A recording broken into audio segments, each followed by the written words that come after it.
de trabajo que va a ir en estos días para Latinoamérica, Señor, para Colombia, para Ecuador.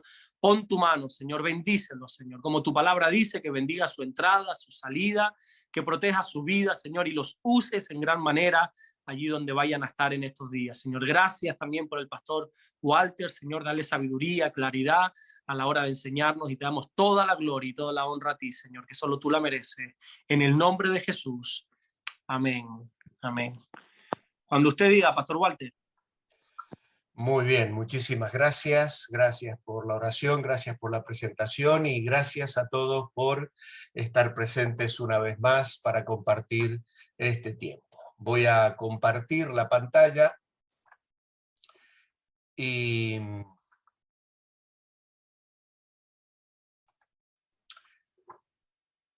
muy bien. Allí tenemos entonces el título de nuestro tema esta noche: una iglesia local vibrante. Como ya les expliqué, tengo algún problemita con mi ordenador o con el programa, no he podido encontrar una solución, pero bueno, vamos a igual afrontar la clase de hoy con la expectativa de lo que el Señor nos quiera decir esta noche. Espero que hayáis podido hacer la tarea que os encomendé hacer, que fue leer la epístola a los tesalonicenses una vez al día durante toda la semana. Si lo habéis hecho, seguro que ya tenéis en vuestra cabeza los distintos aspectos de esta preciosa carta en la que hoy vamos a comenzar a profundizar un poquito más. Hicimos una introducción la semana pasada y hoy vamos a hacer un repaso general de toda la carta, porque cuando el grupo misionero liderado por Pablo abandonó la ciudad de Tesalónica, fueron a Berea y a Atenas durante un tiempo corto, y luego volvieron a reunirse con los colaboradores directos en el segundo viaje misionero, que eran Timoteo y Silas. A estos dos hombres, Pablo les vuelve a enviar a Tesalónica para consolidar esas iglesias fundadas y afirmar en la fe a creyentes que eran muy nuevitos, habían sido recién convertidos. Por lo que leemos en esta primera epístola a los tesalonicenses, estamos absolutamente seguros que Timoteo fue a Tesalónica. Intuimos que Silas debió haber sido enviado a Filipos. Timoteo regresa al apóstol Pablo y trae un informe positivo. La iglesia de Tesalónica se mantenía firme en la fe a pesar de las dificultades y del testimonio que se producían al llegar con el evangelio a nuevos lugares y también en una ciudad donde la iglesia había sido recientemente fundada. Así que estos creyentes estaban con alguna necesidad, tenían que ser afirmados, tenían que solventar algunas verdades que todavía no tenían del todo claras, y además se estaba produciendo un comienzo, diríamos así, de persecución. Por un lado, la situación de los tesalonicenses era que estaban llegando aquellos que perseguían a Pablo. Por un lado, los judíos, propiamente dichos, que pretendían siempre desautorizar el mensaje de Pablo, y por otro lado, los judaizantes, que eran personas que estaban a medio camino entre el pueblo de Israel o los judíos y la iglesia, y que pretendían entrar en la iglesia y en estas reuniones, iglesias recién fundadas, procurando despertar sospechas sobre las razones que tenía Pablo para levantar las iglesias, y entonces Pablo tiene que salir en esta carta en defensa de su ministerio y del propósito que él tenía al compartir el evangelio. La epístola a los tesalonicenses no es una carta donde Pablo haga una exposición doctrinal, como podría ser la epístola a los romanos o la epístola a los gálatas. Esta carta es un escrito pastoral, un escrito pastoral. Pablo está animando a los creyentes de Tesalónica y vamos a intentar en esta noche descubrir la forma tan sabia, obviamente bajo la guía del Espíritu Santo, que usa Pablo para bendecir a esta iglesia de acuerdo a las necesidades que ellos tenían. En los apuntes que seguramente tenéis hay un cuadrito allí en blanco. Uso mucho este tipo de bosquejos porque entiendo que cuando lo tienes delante completo vas a tener una clara perspectiva de los temas principales de la carta. Así que vamos a comenzar a rellenarlo. Lo vamos a hacer lentamente y vais a tener tiempo de cubrirlo. Como veis, los 3 primeros capítulos están escritos en pasado. Luego lo vamos a volver a repasar, pero él está mirando hacia atrás, les está recordando. Y los verbos que se utilizan generalmente están en pasado. Luego, en el capítulo 4, vamos a ver a Pablo hablando en el presente. No será absolutamente todo el capítulo, sino el capítulo 4, versículo 1 al 12, pero a final de tener solamente 5 columnas, he decidido colocarlo así. El tiempo verbal que Pablo va a utilizar es el presente. ¿Por qué? Porque ellos estaban viviendo una situación de agobio ante la muerte de seres queridos y necesitaban ayuda y consejo en cuanto a esa situación. Y el capítulo 5 ya está escrito más en futuro, tanto en lo que tiene que ver con la expectativa de la venida del Señor, como también con respecto a la respuesta que los tesalonicenses, los miembros de la iglesia, debían dar al liderazgo de la iglesia y además las prácticas de vida cristiana como la oración, el uso de los dones espirituales, el vivir en santidad, el intentar estar irreprensibles en espíritu, alma y cuerpo cuando se realice la venida del Señor Jesucristo. En el capítulo, estos 3 capítulos están escritos en pasado porque Pablo les quiere afirmar. No tenemos que olvidar que Pablo y el equipo misionero abandonaron rápidamente la ciudad de Tesalónica a causa de la persecución. Luego vinieron los judíos y luego también los judaizantes, pero además comenzaba a gestarse un rechazo hacia la iglesia en general desde el Imperio Romano y el sufrimiento por causa del evangelio comenzaba a ser también una realidad. Entonces, ante el informe que Pablo recibe de Timoteo, él se da cuenta que tiene primeramente que afirmarles. Y luego también vamos a detenernos con más detalle en este apartado. Luego, el capítulo 4 les tiene que amonestar.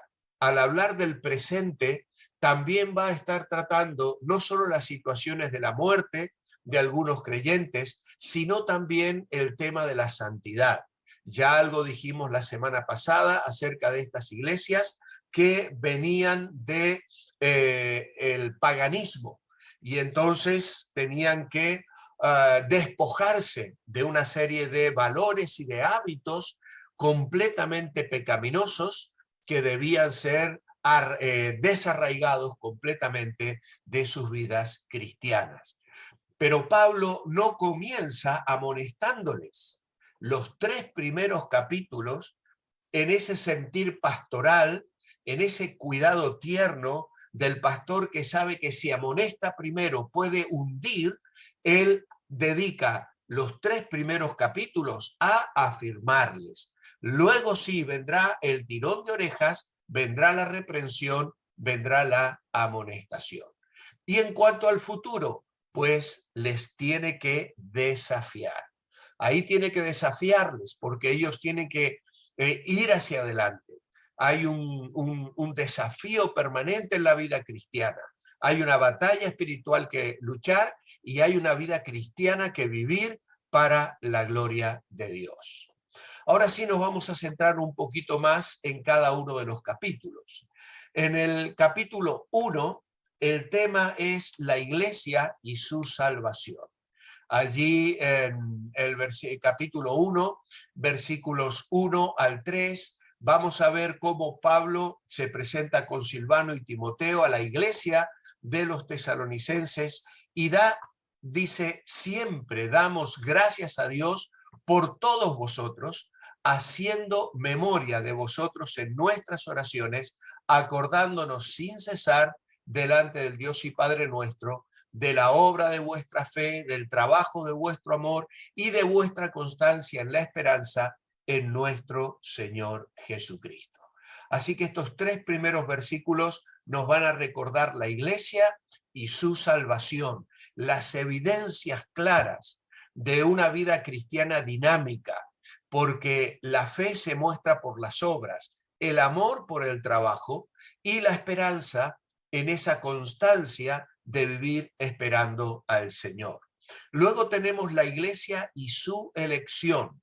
No que la iglesia elige, sino que en el versículo 4 Pablo les va a decir, amados de Dios, conocemos vuestra elección, es decir, que habéis sido escogidos. No tenemos duda alguna de que el evangelio llegó a vuestras vidas porque Dios puso sus ojos sobre vuestras vidas. Y el verso 5 dice, nuestro evangelio no llegó a vosotros en palabras solamente, sino también en poder, en el Espíritu Santo y en plena certidumbre. Es decir, Pablo pudo comprobar con certeza absoluta cómo el mensaje del evangelio calaba profundamente en la mente y el corazón de aquellos nuevos hermanos en la fe. Y esto es sin duda también una experiencia preciosa cuando como pastores, como líderes, tenemos el privilegio de trabajar en la vida de una persona, enseñarles primero el evangelio, luego guiarles en un discipulado y comenzamos a ver cómo su vida es transformada.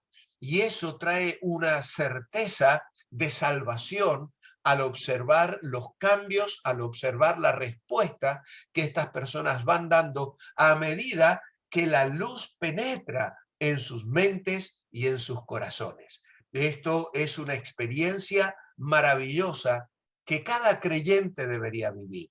Y aquellos que somos líderes o pastores o profesores de escuela dominical o que tenemos alguna responsabilidad en el ministerio, debemos sin duda alguna identificarnos con este sentir de esa pasión y ese gozo de enseñar la palabra y regocijarnos al ver que aquellos que nos escuchan, que reciben nuestro ministerio, crecen en la gracia y el conocimiento de Dios.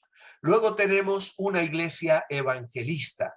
No solo hay evidencias de su salvación, porque ellos respondieron al evangelio de una manera maravillosa, sino también, dice Pablo, vinisteis a ser imitadores de nosotros y del Señor, recibiendo la palabra del Señor en medio de gran tribulación, con gozo del Espíritu Santo, de manera que habéis sido ejemplo a todos los de Macedonia y Acaya que han creído, porque partiendo de vosotros ha sido divulgada la palabra del Señor. Hay unos términos aquí maravillosos que en unas posteriores lecciones vamos a explicar, pero que tienen que ver con la forma en que el testimonio de los tesalonicenses había repercutido en toda la zona, en toda Macedonia y Acaya. Se sabía que había allí gente transformada por el evangelio, porque no solo sus vidas habían cambiado, sino que se habían dedicado a divulgar la palabra del Señor en Macedonia, en Acaya y en todo lugar vuestra fe en Dios se ha extendido. Qué precioso es lo que el apóstol Pablo señala de esta hermosa iglesia. Luego también vemos la iglesia y su esperanza. Versículos 9 y 10, él recuerda cómo ellos los recibieron y cómo os convertisteis de los ídolos a Dios para servir al Dios vivo y verdadero y esperar de los cielos a su Hijo, al cual resucitó de los muertos, a Jesús, quien nos libra de la ira venidera. Así que aquí tenemos entonces a la iglesia y su esperanza. La idea aquí en el verso 10, esperar de los cielos a su Hijo, en el original es una palabra que significa esperar con ansias, esperar con ansias. Estos hermanos de Tesalonicenses era una iglesia que esperaba ansiosamente la venida del Señor. La iglesia y su esperanza. Entramos ahora en el capítulo 2 y nos encontramos aquí con Pablo y su ministerio. En los versículos 1 al 4, Pablo, usando, como hemos dicho, el pasado, le recuerda: vosotros mismos sabéis que nuestra visita a vosotros no resultó vana. Ya destacamos cómo Pablo le recuerda la experiencia de Filipos, donde habían sido azotados públicamente y encarcelados, y él lo describe aquí como un padecimiento y un ultraje. Así que esto realmente marcó de una manera especial la visita a los tesalonicenses. Sin embargo, Pablo dice: tuvimos denuedo en nuestro Dios para anunciaros el evangelio. La palabra denuedo es una palabra que significa hablar con libertad, sin ambigüedades. Es decir, Pablo no disfrazó el evangelio ni trató de presentarlo de tal manera que no ofendiera a los judíos que se enfadaban tanto, o a los que eran idólatras y paganos, porque entendían que el evangelio, como los filipenses, les dañaba su fuente de trabajo, de ingresos económicos. Pablo siguió predicando el evangelio que le había sido confiado. Y no vamos a detenernos hoy para destacar estos 4 versículos del capítulo 2, pero allí vamos a mirar en la próxima clase cómo destaca el trabajo de un pastor, el ejemplo que tenemos aquí de cómo debemos llevar adelante el ministerio, despojados de algunas cosas, no usando palabras lisonjeras, ni búsquedas personales, ni siquiera intentar colgarnos medallas, sino servir con un corazón dispuesto, buscando la gloria de Dios y la bendición del pueblo de Dios. Luego tenemos a Pablo aclarando. Capítulo 2, versículo 3 al 7.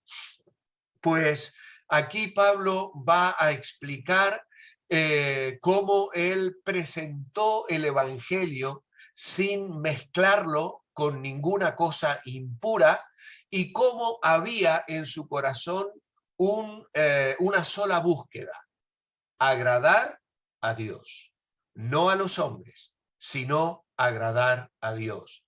Les predicamos el evangelio, dice, para agradar no a los hombres, sino a Dios, que prueba nuestros corazones. Y parece mentira que este siervo de Dios, tan precioso, tan maravilloso como era el apóstol Pablo, se dignase explicar la forma en que él llegó con el evangelio a aquellas personas. Pero esto es fruto de los ataques, de las críticas que ya comenzaban a surgir de los judaizantes y de los judíos que le acusaban mentirosa y con malas intenciones para hacer daño a su mensaje.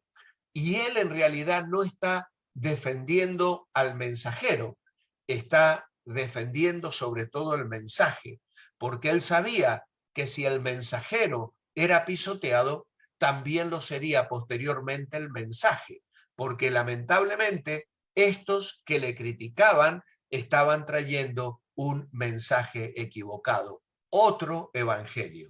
Por lo tanto, aquí no es que Pablo se esté defendiendo, pero sí tiene que aclarar las intenciones y la forma, incluso llamando a Dios como testigo. ¿Vale? Así que realmente era un hombre que sirvió en el temor de Dios y podía llamar a Dios como testigo de la forma en que él había llevado el mensaje a los tesalonicenses. Luego, capítulo 2, versículos 8 al 13, Pablo está actuando. Y allí él va a describir también aspectos que los pastores tenemos que tener muy interiorizados en nuestra vida personal. Él habla allí de la forma y del afecto a través del cual llegó a ellos con el Evangelio de Dios. Y va a abrir su corazón. Habéis llegado a sernos muy queridos. Y luego va a recordar su trabajo, su fatiga y la forma en que les predicaron el Evangelio. Y de eso eran testigos no solamente Dios, sino también los mismos tesalonicenses. Y él podía decir, sois testigos de cuán santa, justa e irreprensiblemente nos comportamos con vosotros los creyentes, tratándolos como un padre exhorta a su hijo, dando consuelo y encargándoos que anduvieseis en dignidad, como es digno de Dios que os llamó a su reino y gloria. Así que el ejemplo pastoral que tenemos de Pablo aquí en el capítulo 2 es verdaderamente maravilloso.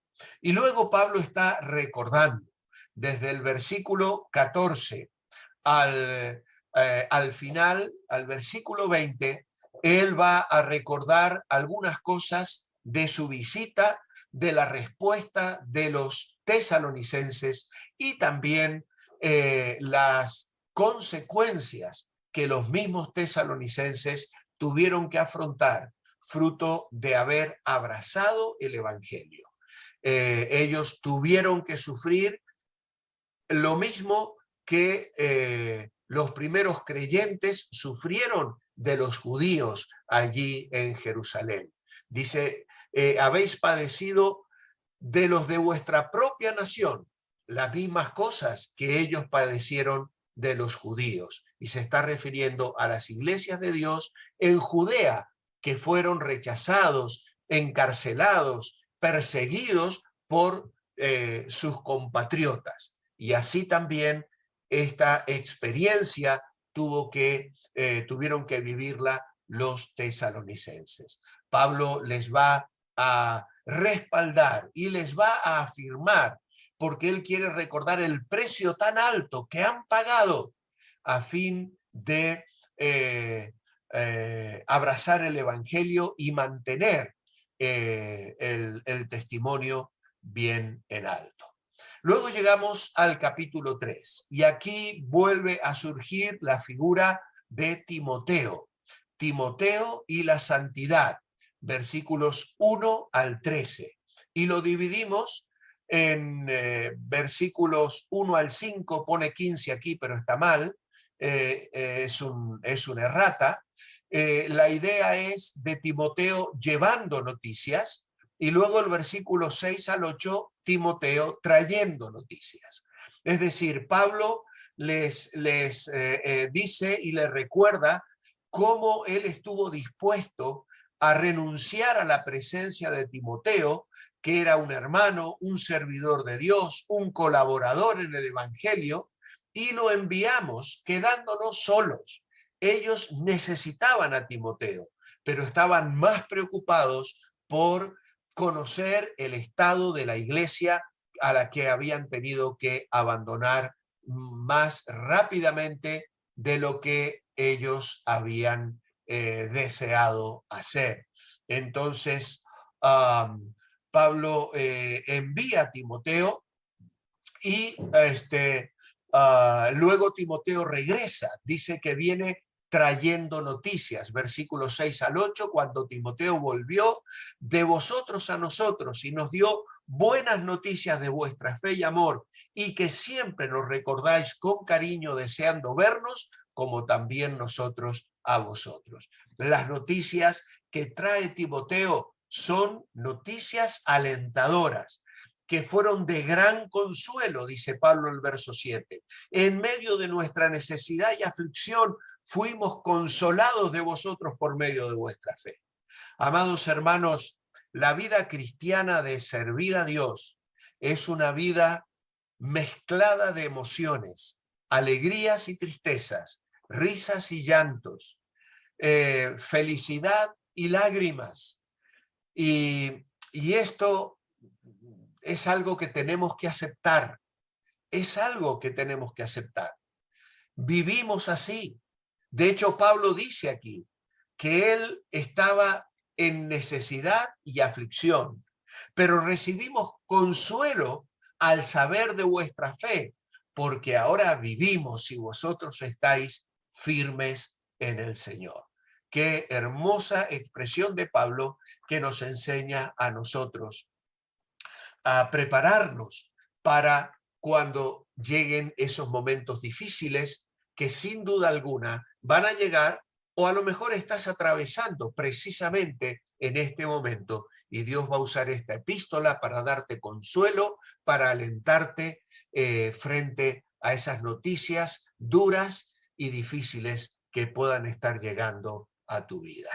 Finalmente, Pablo está orando, versículos 9 al 13.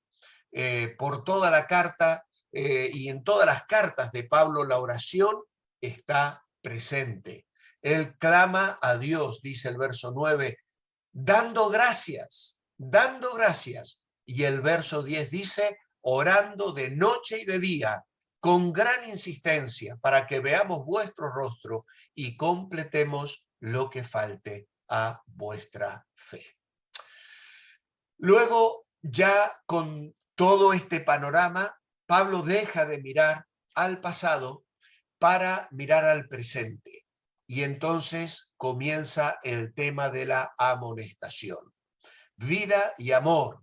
La primera parte del capítulo 4, versículos 1 al 12. La vida personal.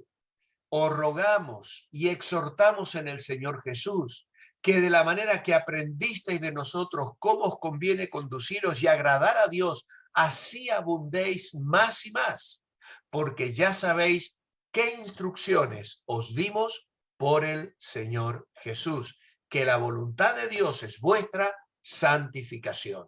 Así que aquí Pablo va a tocar aspectos sumamente importantes que tienen que ver de una forma muy clara y directa con la sexualidad, algo con lo que los seres humanos tenemos que luchar, porque Dios inventó el sexo, pero Satanás inventó la sensualidad. Y vivimos en una sociedad tan sensualizada que rápidamente podemos caer presa de situaciones que arranquen la santidad, que quiten el poder, que inhabiliten nuestra vida y nuestro testimonio.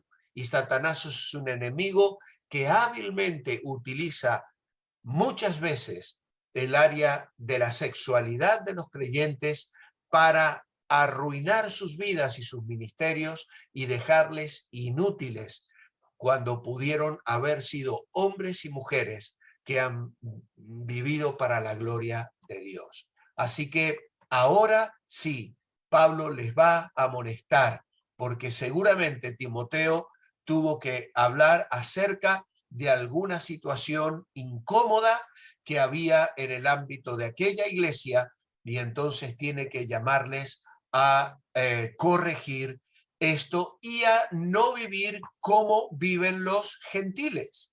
Es decir, yo tengo que buscar la vida, santidad en mi vida personal, pero también en mi vida interpersonal. Y entonces a partir del versículo 5 va a hablar del trato entre los hermanos en la fe. Y luego, Dios mediante, vamos a aclarar un poco este tema. Pero hay formas de hablar, hay formas de tratarnos entre nosotros, hay situaciones que pueden venir a nuestra vida que afectan no solo la santidad personal, sino también la vida de otras personas. En el trato de un hombre hacia una mujer o de una mujer hacia un hombre, en todo aquello que tiene que ver con las relaciones interpersonales, hay grandes peligros. Y creo que todos somos conscientes y conocemos situaciones de grandes tristezas en las iglesias a causa de permitir que alguien agravie o engañe a sus hermanos, olvidando que el Señor es vengador de todo esto. Dios nos ha llamado a inmundicia, sino a santificación. Y cualquiera que no se cuida en estas áreas, cualquiera que pretende jugar con el tema sexual o sensual, yendo más allá de lo que honra al Señor, pues sin duda Pablo dice, no desecha a hombre, sino a Dios que nos dio el Espíritu Santo. Por lo tanto, era un tema completamente vigente, necesario y urgente, y Pablo lo trata con una altura extraordinaria en uno de los pasajes claves en el Nuevo Testamento para entender lo que la Biblia dice acerca de la santidad en el área sexual. Y luego vuelve a hablar sobre la unidad práctica. Versículo 9 en adelante, aunque ellos ya tenían eran una iglesia coherente, unida, que tenía un buen testimonio, él vuelve a recalcar aquí la importancia del amor fraternal. Ellos no necesitaban corrección acerca de esto porque habían aprendido de Dios y de otros hermanos también, pero en eso siempre, siempre, siempre hay que abundar. Y entonces que procuréis tener tranquilidad, ocuparos en vuestros negocios, trabajar con vuestras manos. Más tarde en la segunda epístola, Pablo tendrá que decir, el que no trabaja, que tampoco coma. Porque parece ser que algunos de los tesalonicenses, con esto de que el Señor iba a venir pronto, habían abandonado sus trabajos y estaban viviendo de los demás. Y esto sin duda habría de ser una situación que se agravaría y que lo que Pablo les dice aquí parece ser que no alcanzó a corregir y a desarraigar este mal que había en medio de la iglesia. Pero él les llama aquí a conducirse honradamente entre ellos y para con los de afuera, y así no tener necesidad de nada.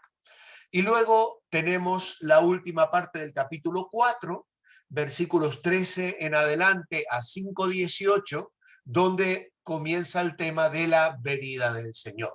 Probablemente sean los pasajes más conocidos de la Biblia acerca de la venida de Cristo, del arrebatamiento, tenemos que entender también que es lo primero escrito en el Nuevo Testamento después de lo que los discípulos habían aprendido sobre Jesús, como por ejemplo en Juan capítulo 14, aunque Juan escribiría mucho después de que esta carta ya circulara entre las iglesias.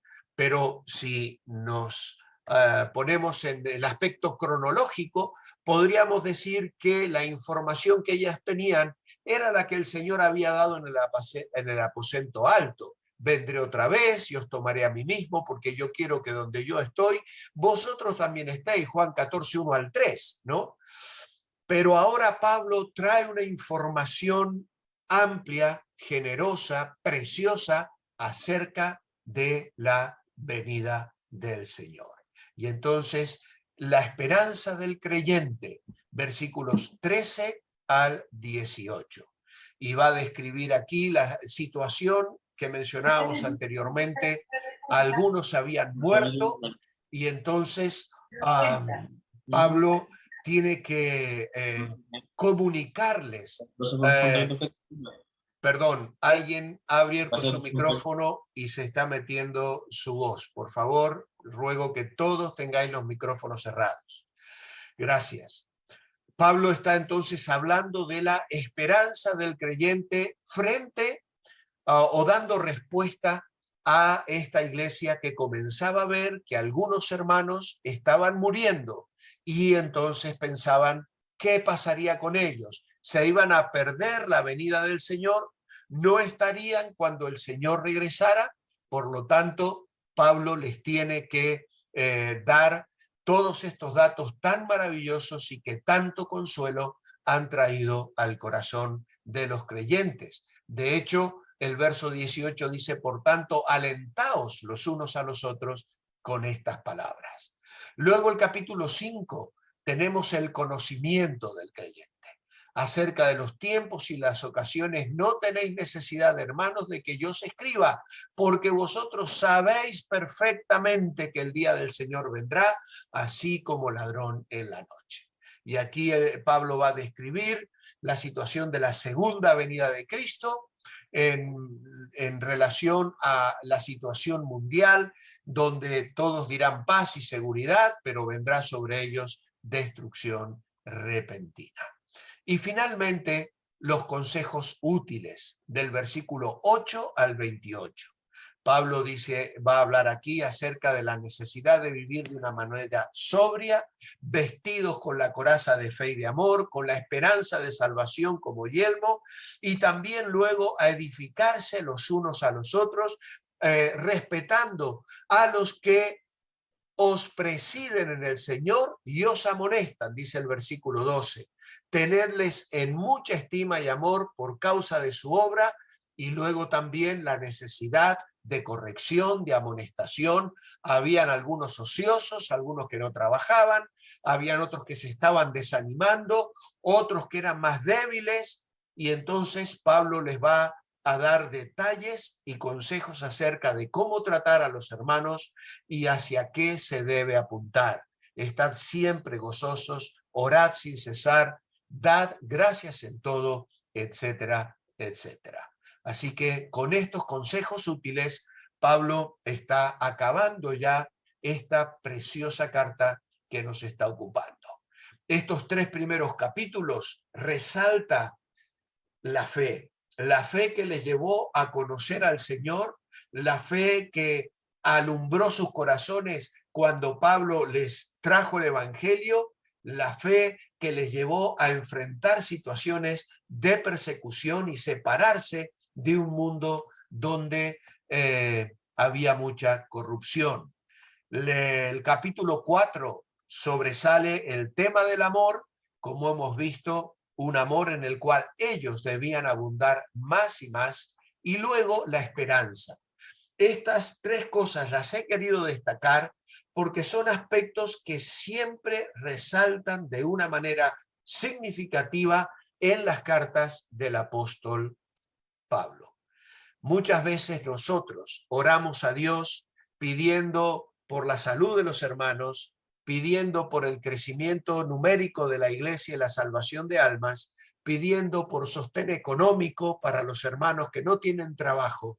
Pero lamentablemente, pocas veces oramos por estas 3 cosas que formaban parte de las oraciones que Pablo elevaba por las iglesias.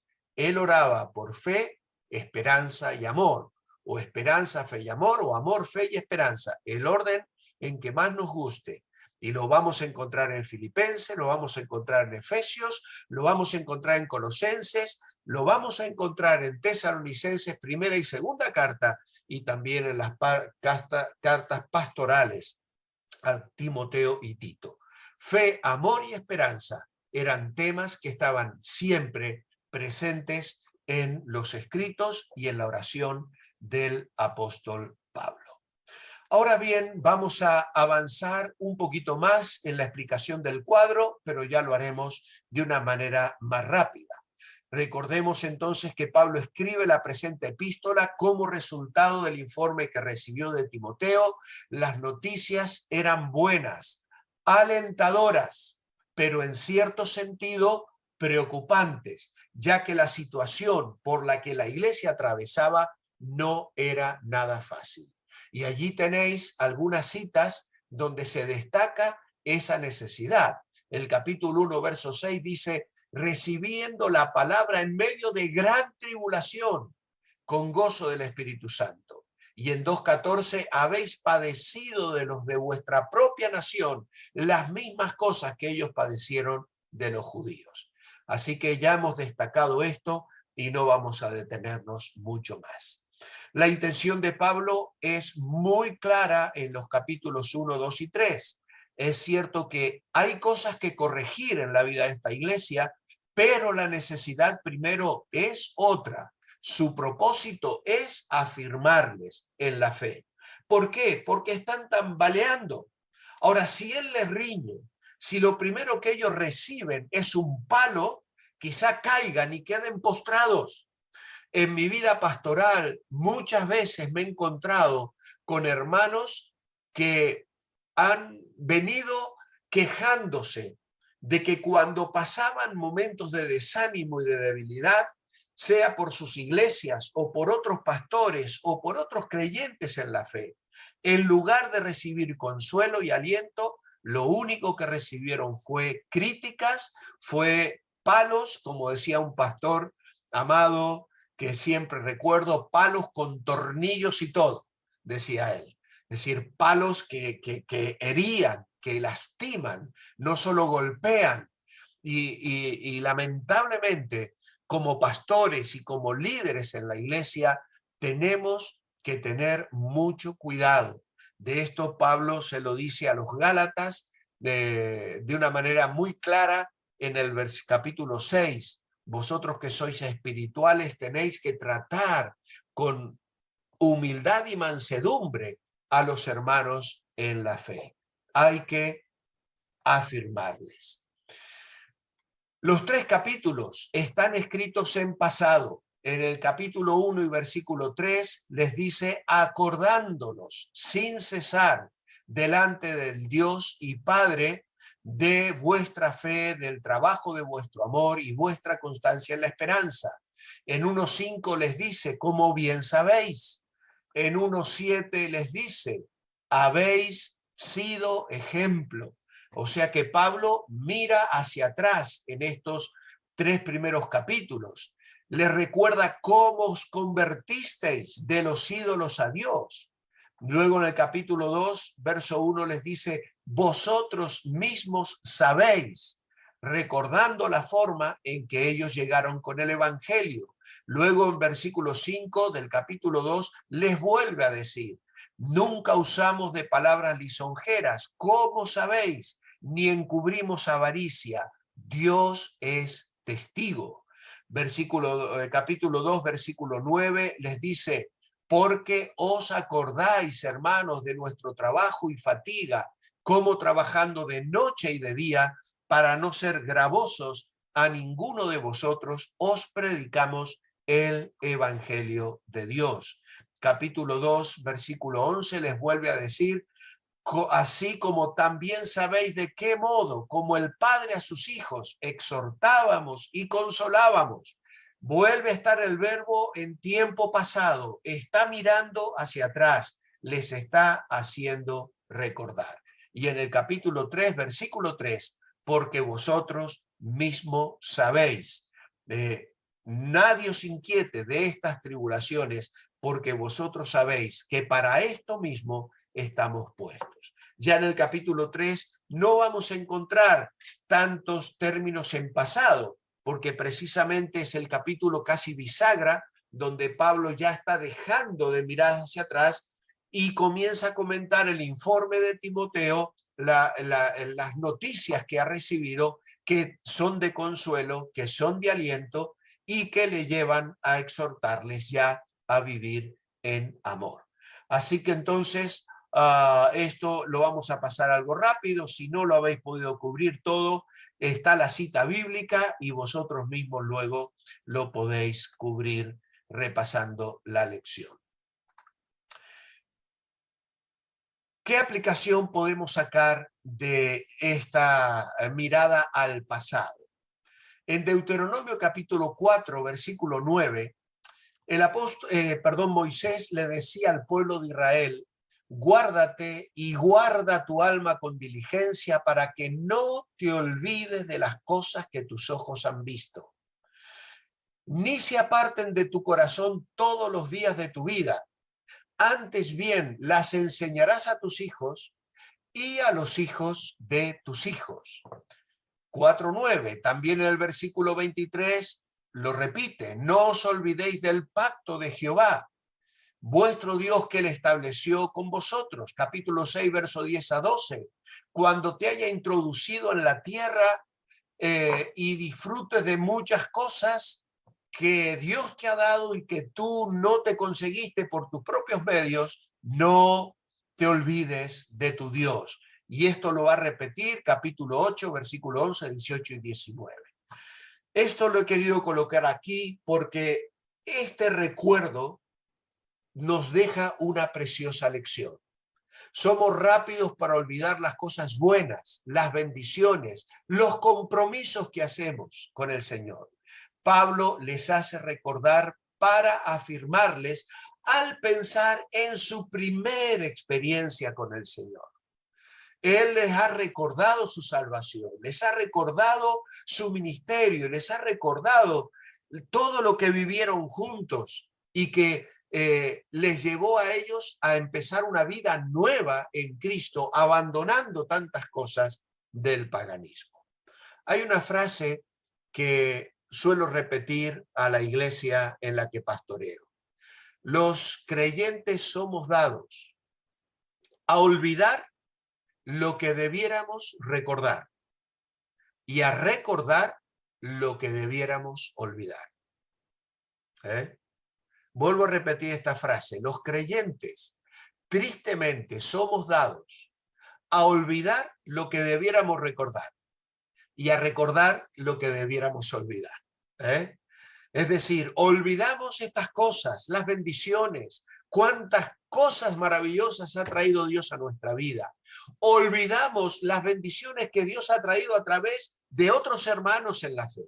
Y tal vez porque un día me criticó o no respondió a mis expectativas, de pronto me ofendo y olvido lo que debiera recordar, pero recuerdo la ofensa, lo que me dolió, lo que me molestó, y comienzo a guardarlo, y eso se traduce en una raíz de amargura que daña mi corazón. Por eso, hermanos, repasemos esta epístola y miremos el ejemplo que Pablo nos deja aquí. Luego también tenemos otra historia en Josué 4, 1 al 7. Cuando toda la gente acabó de pasar el Jordán, Dios le dijo a Josué que cogieran piedras para levantar un monumento tanto en el medio del Jordán como luego una vez hubiesen cruzado el río. Dios quería mantener latentes los recuerdos de esa experiencia. 12 hombres tomaron 12 piedras y las cargaron fuera del Jordán, y cada uno tomó su piedra, lo que nos habla de una responsabilidad individual y una responsabilidad colectiva. Cada uno tomó su piedra, pero era una piedra que iba a ser utilizada junto con la piedra de los demás. Cada uno la cargó sobre su hombro, y eso nos habla del peso de la decisión que habían tomado. Dice Dios a Josué: era una señal entre vosotros. Queridos hermanos, la experiencia espiritual no es algo solo para mí. Hay una experiencia espiritual colectiva de la cual aquellas piedras eran una señal. Y qué hermoso es cuando estamos unidos en una iglesia, cuando experimentamos la presencia de Dios, la bendición de Dios, la obra que Dios va haciendo en nuestras vidas individualmente y colectivamente. Y como iglesia asumimos compromisos de servicio y de hacer la voluntad de Dios. Pablo les está llevando en sus mentes a colocarse frente a aquellas piedras. Ellos habían tomado una decisión por Cristo y seguramente habían comprendido la necesidad de vivir vidas de consagración. Es decir, eran sus piedras. Y Pablo les quiere colocar frente a aquel monumento individual y colectivo. Por lo tanto, en el capítulo 1 de Tesalonicenses encontramos las piedras de la iglesia. En el capítulo 2 encontramos las piedras de Pablo y en el capítulo 3 encontramos las piedras de Timoteo. Y esto nos habla de hombres que cumplieron un ministerio. La iglesia la estaba cumpliendo. Tenían problemitas, por supuesto, siempre los vamos a tener, porque no existe la iglesia perfecta. Pero Pablo, de alguna manera, al recordar su fe, su amor y su esperanza, está de alguna manera recolocando el peso de la decisión que ellos habían tomado. Piedras que ahora ellos tenían que cargar y a través de las cuales ellos estaban comprometidos con el Dios que les había salvado. El capítulo 4, hoy, Pablo comienza a exhortarles. El tiempo de la amonestación ha llegado. Hay que corregir. Ya están en pie, ya están firmes. Ahora deben recibir el llamado de atención. Amados hermanos, tampoco se trata de barrer bajo la alfombra. Tampoco se trata de no hablar la verdad en amor. Hay un momento donde tenemos que dar un toque de atención, donde los hermanos tienen que ser exhortados, tienen que ser amonestados y finalmente la Biblia describe un proceso de disciplina en caso de que el creyente no responda a ese proceso pastoral de cuidado, de consuelo, de corrección, de atención. Y aquí Pablo llega al momento en que hace un llamado a la santidad práctica. Costumbres paganas estaban infiltrando en la vida de la iglesia y esto debe ser corregido desde la vida personal a la vida interpersonal. Es decir, esa santidad que yo vivo en el aspecto sexual, en mi vida personal, también hace que luego en la vida interpersonal, en el conjunto de la iglesia, nos lleve a una vida de pureza y de respeto hacia el sexo opuesto. Nunca con chistes fuera de tono, con palabras fuera de lugar, con sugerencias inadecuadas, siempre en santidad, sabiendo que estamos tratando con hermanos en la fe. Ellos deben establecer un patrón de vida que agrade a Dios y vivir en base de ello. Basándose en la autoridad de Dios, Pablo enseña sobre la santidad. Esto era una enseñanza fundamental. Por esto Pablo advierte que el que desecha esto no desecha a hombre, sino a Dios que nos dio el Espíritu Santo. Por lo tanto, esto tiene que hacernos pensar que si no hay santidad en nuestras vidas, el Espíritu Santo deja de cumplir su ministerio. No vamos a poder detenernos en este tema, obviamente, esta noche, pero la Biblia habla de un espíritu que puede ser contristado, un espíritu que puede ser entristecido y finalmente un espíritu que puede ser apagado. Y lamentablemente cuando el creyente entra por un camino de falta de santidad, esto es una triste consecuencia y una realidad. Cuando pierdo la santidad, pierdo la iluminación del espíritu. Es decir, dejo de entender, deja de trabajar el espíritu para abrir las escrituras.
Uno a veces piensa cómo hay creyentes que cometen tonterías en su vida, que toman decisiones fatales para su testimonio, para su vida, para sus familias, para su matrimonio, para su hogar. ¿Por qué? Porque esto no es una caída repentina. Generalmente ha habido un abandono, ha habido un ir bajando pedestales, un proceso de contristar al espíritu, de entristecer al espíritu y finalmente de apagar el espíritu. Y cuando eso sucede, no hay claridad de pensamiento, ya cometo tonterías, hago verdaderas estupideces. ¿Por qué? Porque he dejado de tener la luz del Espíritu de Dios. Cuando pierdo la santidad, pierdo el poder del Espíritu. Comienzo a vivir una vida de debilidad. Todo me parece demasiado pesado. El enemigo obtiene victoria sobre mi vida, me aplasta, me derrota y desconozco lo que es tener victoria espiritual. Y por supuesto, cuando pierdo la santidad, dejo de llevar el fruto del Espíritu. No habrá ese gozo, esa alegría, ese amor, dejará el dominio propio y todas esas cosas que el fruto del Espíritu manifiesta en la vida de un creyente lleno del Espíritu. Y no hay llenura del Espíritu si no hay un compromiso con la santidad. Cuando pierdo la santidad, dejo de colaborar con los propósitos de Dios para colaborar con los del diablo. Amados hermanos, es terrible pensar en un creyente siendo un instrumento para dañar a la iglesia, para dañar el testimonio, para dañar al pueblo de Dios. En lugar de poblar el cielo, pueblo el infierno. ¿Cuántos no creyentes, por causa del mal testimonio de otros creyentes, han cerrado sus mentes y sus corazones al evangelio? O que no seamos nosotros causa de tropiezo para nadie. Sin santidad no hay vida, y sin vida la iglesia se transforma en una necrópolis, la casa de Dios en un cementerio. No hay alabanza, ni culto a Dios, ni plegarias, no hay nada. Hay iglesias que son un show, amados hermanos. Un show, yo puedo tener música y puedo cantar pero no hay vida, no hay poder, no fluye nada, porque si no hay santidad en la casa de Dios, pues entonces estamos fracasando y estamos siendo como la iglesia de la Odisea, a la que el Señor llegó a decirle: mira, estoy a punto de vomitarte de mi boca. Qué terrible condición por falta de santidad. Que no sea esta nuestra experiencia. Finalmente, los capítulos 4 y 5. Mañana. Ahora viene el desafío. La descripción de una esperanza tan consoladora y maravillosa se transforma en un desafío para los creyentes fieles. Pablo concluye su carta con consejos claros y dinámicos para que respondamos a ellos con una vida que nos permita presentarnos en cuerpo, espíritu y alma irreprensibles, que es la forma en la que termina este precioso capítulo 5, versículo 23. Rápidamente, porque ya la hora nos gana, vamos a cubrir un bosquejo más estructurado de acuerdo a lo que solemos tener en nuestros comentarios o incluso en algunas Biblias anotadas. En primer lugar, una iglesia vibrante, que es el título que hemos dado también a nuestra clase de hoy. Una iglesia escogida, una iglesia misionera y una iglesia que sirve y espera. Una iglesia escogida es una iglesia segura de su elección. Qué bueno es saber, tener esa certeza: Dios me ha salvado, Dios me ha escogido, y las evidencias son mi fe, mi amor y mi esperanza, la forma en que estoy viviendo la vida cristiana. Una iglesia misionera, como la de los tesalonicenses, que predicaron el evangelio y cuyo testimonio repercutió en toda la zona en aquellos años. Una iglesia que sirve y espera, porque están seguros de su proyección. Les espera el cielo, no la ira de Dios. En el capítulo 2, un ministerio vibrante. Y vemos el conflicto del ministerio en el versículo 2, siendo ultrajados en Filipos, y las condiciones del ministerio. En primer lugar, una forma genuina de alcanzar a los perdidos. Pablo va a describir la forma en que él llegó con el evangelio para llevar a estas personas a formar parte de la iglesia en Tesalónica. Lo hizo con un mensaje aprobado y con un mensajero aprobado. Ambas cosas, un mensaje genuino y fiel y un mensajero aprobado. La vida de Pablo y sus compañeros había recibido la aprobación de Dios para cumplir ese ministerio de llevarles el evangelio y llevarles a los pies de Cristo. Una forma genuina de pastorear a los convertidos. Y aquí Pablo nos va a dar un ejemplo de cómo él mostró amor en el ministerio, trabajo en el ministerio, santidad en el ministerio, enseñanza en el ministerio y poder en el ministerio. Es decir, la tarea que Pablo lleva a cabo está envuelta en amor. Él tiene que sustentarse y trabajar en el ministerio. Nunca le escapó a ningún tipo de sacrificio y de trabajo. También vivió en santidad en el ministerio, en el sentido de no dejar que se entremezclaran ningún tipo de impurezas. Luego también describe la forma en que les enseñó llevando adelante el ministerio y cómo también el poder de la palabra de Dios se manifestó en el ministerio que él cumplió frente a los tesalonicenses.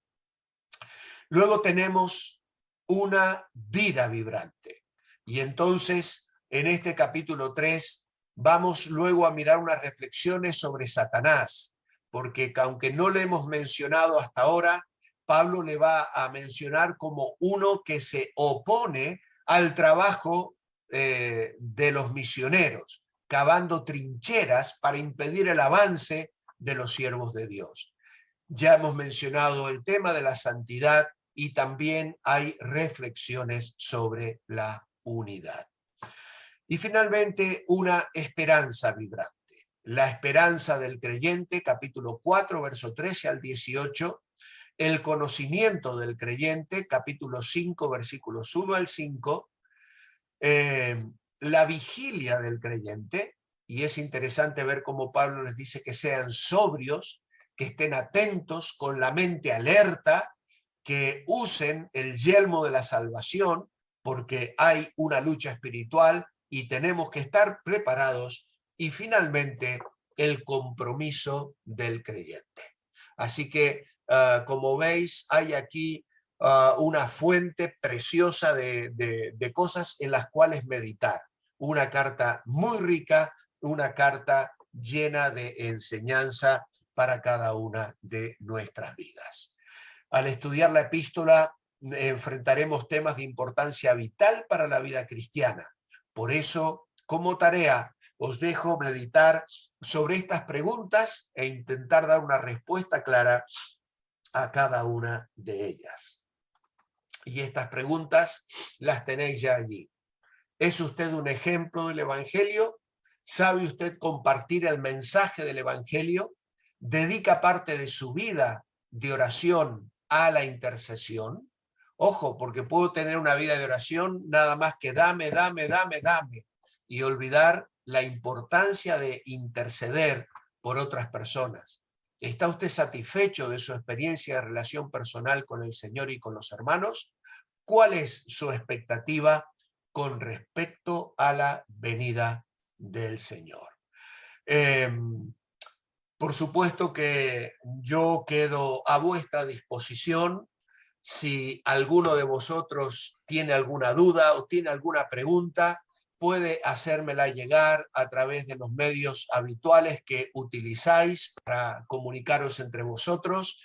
Alberto o cualquiera de los hermanos. No hablo del pastor Manolo Sierra porque estará de viaje y seguramente no podrá atender estos asuntos, pero si tenéis alguna duda o alguna cosa que preguntarme, por favor, usad de toda libertad, hacerme llegar esas preguntas y yo intento dar respuesta la próxima clase, el próximo viernes. Van a ser solo 4 clases de Tesalonicenses. Obviamente que no dan para estudiar toda la epístola y por eso también estamos intentando respetar esta horita que me han dado para compartir con vosotros. Pero así todo, en mi corazón está el deseo de ser de bendición y si no es respondiendo a través de tiempo en la clase del lunes, pues personalmente estoy a vuestra disposición para ayudaros en cualquier cosa que necesitéis. Debido a la ausencia del pastor Manolo Sierra, Alberto me encomendó que despida la clase, que espero haya sido de bendición. Así que voy a tomarme el atrevimiento de cerrar con oración y luego ya podéis abrir vuestros micrófonos para saludaros. Padre, gracias por tu palabra. Qué preciosa es, Señor. Qué hermosa es la carta a los tesalonicenses. Cuánta enseñanza, cuánto desafío. Qué lejos estamos, Señor, de estar a la altura de esta iglesia tan preciosa, tan vibrante, tan íntegra. Quisiéramos, Señor, que miraras nuestras iglesias y nuestras vidas y pudieses decir cosas como Pablo dijo de ellos en cuanto a su fe, en cuanto a su amor, en cuanto a su esperanza. Ayúdanos, Señor, a nosotros a aplicar hoy esta enseñanza a cada una de nuestras vidas. Oramos agradecidos a ti en el nombre del Señor Jesucristo. Amén y amén. Muy buenas noches, hermanos. Dios os bendiga. Hasta el próximo lunes. Muchísimas gracias. Amén. Pastor Walter, Señor le bendiga. Gracias, Walter. Pastor lo bendiga. Hermano Anderson. Gracias. Bendiciones, mis hermanos. Muchas gracias. Bendiciones. Bendiciones a todos, Buenas hermanos. noches. Gracias por estar ahí. Bendiciones a todos. Bendiciones. Bendiciones a todos. Saludos a todos. Bendiciones. Hermanita Susana, bendiciones. Hola. Hermanito Luis. Bendiga. Cuídense mucho. Hermano Luis, Los hermana. de Colombia, felicidades que van a tener al pastor. Amén. Qué privilegio. Gócense con él. Amén. Bendiciones para los hermanos del sur Qué del bueno. continente. Amén. Dios los bendiga. Hermanito Luis. Gracias, Pastor Walter, que descanse, que ya ahí es. Gracias, Pastor. Gracias. Que le bendiga. Gracias, Pastor. Olga. Gracias. Hasta dentro de un ratito. Bendiciones, gracias. Bendiciones, hermano. gracias, Pastor muchas Walter. Gracias. Muchas gracias. gracias. Que el Señor los bendiga, Luis y Carlina. Bendiciones. Gracias. Gracias. Adiós. Bendiciones, pastor. Adiós.